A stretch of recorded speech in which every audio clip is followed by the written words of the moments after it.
Hey guys, a very good evening to all my crypto believers. So, have you all been curious about what's happening in the market? Don't you worry, the CoinMonk's got you covered. Okay, so before starting with the updates, let's quickly quote today's headlines. Square has published the white paper for its DEX.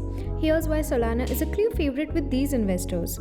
Ethereum becomes a first class currency on Sotheby's for Banksy auction. Jack Dorsey's TPD presents white paper for decentralized Bitcoin exchange. So, let's start with a refresh feed.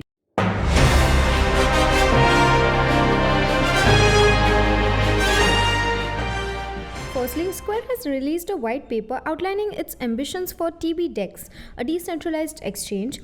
TBDEX will enable fiat to crypto conversions and will not be completely anonymous, unlike most exchanges. Instead, it intends to create a decentralized network of endpoints with user ID requirements that are negotiable. It sounds quite interesting. Well, I just hope it doesn't match the privacy level of Meta. Not that there isn't one. Anyways, let's have a look.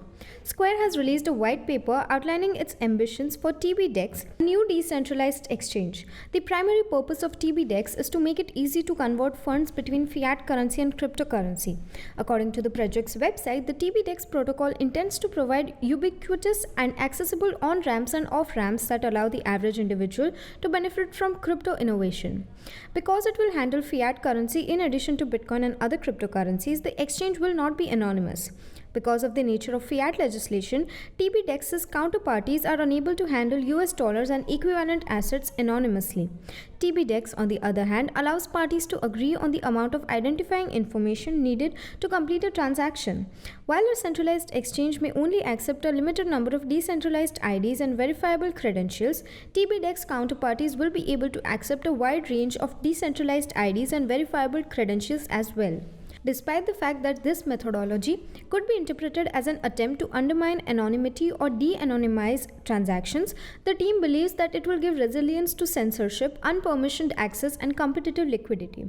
Moreover, Solana has been in the news recently. Beyond their market performance, venture capitalists' investment preferences can reveal a lot about various crypto assets in the ecosystem. On that end, Messari's Q3 summary reveals a great deal about one particular cryptocurrency.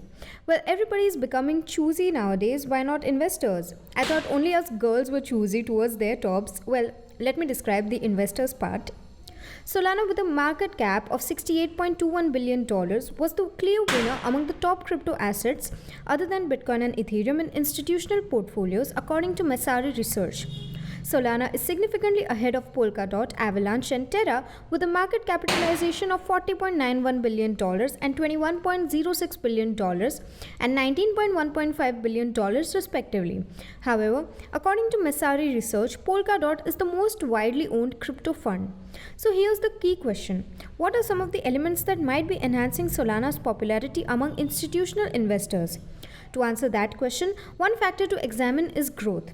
Solana's daily active wallet count surpassed 200,000 in November. Furthermore, during the Breakpoint Lisbon event in Portugal, Solana's founders provided some even more impressive numbers. There were $15 billion in total value locked, close to 38 billion transactions, and over 1.2 million active accounts, according to reports. In addition, the creators of Solana set a goal of 1 million developers and 1 billion consumers. Returning to Messari's findings, larger investors appear to be positive on smart contracts. With Ethereum's high gas fees drawing increasing criticism, investors searching for a replacement platform are likely to investigate Solana.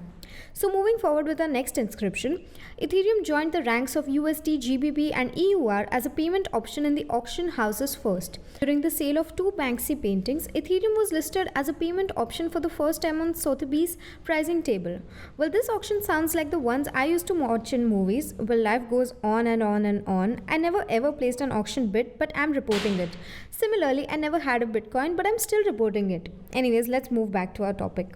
This Friday, two legendary Banksy artworks, Trolley Hunters and Lovers in the Air, were purchased with Ethereum at Sotheby's.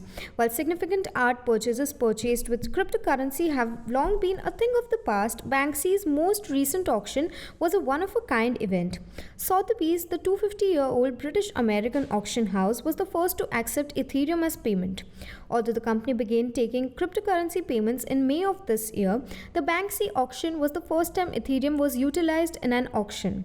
Sotheby's also also made history by adding ETH to the auction's price table as an official payment method, joining the ranks of the USD, EUR, GBP, HKD, and other fiat currencies. The two pieces, Trolley Hunters and Love is in the Air, respectively sold for 1,696 ETH and 1,397 ETH. The auction was part of the newly conceived The Now Evening auction, which featured 23 lots of contemporary artworks created in the last 20 years and was held on November 18th. So, moving towards our last segment for today, well, looks like Jack Dorsey's tweets aren't the only things he does for crypto. He has announced the white prints for a Bitcoin exchange which is decentralized. Man, I'm doing a speed run of speaking the word decentralized nowadays. Anyways, let's have a look at what's getting cooked. TBD's first product will be TBDEX, a Bitcoin-focused exchange.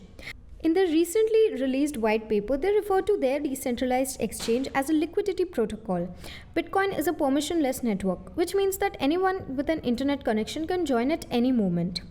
The fiat world, on the other hand, is not. The banking system has infinite participation requirements, which leave a large portion of the people bankless and vulnerable.